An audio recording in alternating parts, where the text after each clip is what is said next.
Salom qadrdon muxlislar, kanalimizga xush kelibsiz. Bugun faqat eng muhim va tezkor futbol yangiliklari haqida gaplashamiz. Bizni qo'llab-quvvatlash uchun obuna bo'lishni va like bosishni unutmang. Siz tayyor bo'lsangiz, biz hoziroq boshlaymiz.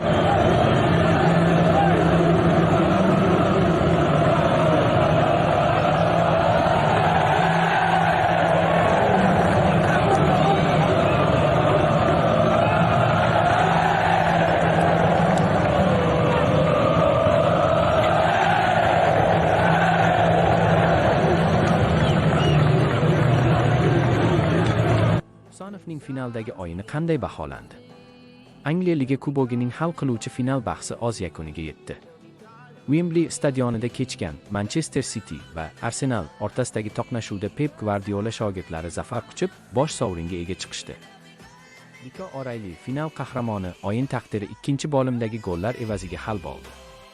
Bahsning 60 va 64-daqiqalarida jamoaning yosh yulduzi Nico O'Reilly dublni rasmiylashtirib, kanonirlar mudofaasini dogda qoldirdi.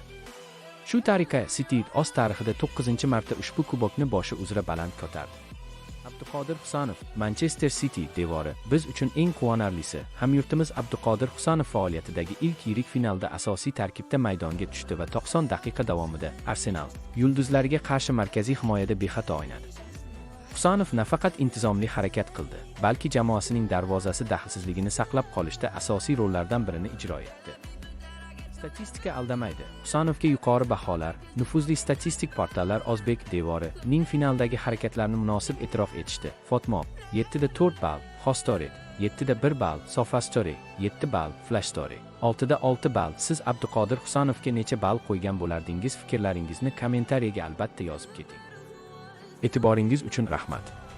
Futbol olamidagi eng qaynoq voqealarni biz bilan kuzatishda davom eting. Kanalga obuna bo'ling va qo'ng'iroqcha tugmasini bosib qo'ying. Ertangi yangiliklarda ko'rishguncha omon bo'ling.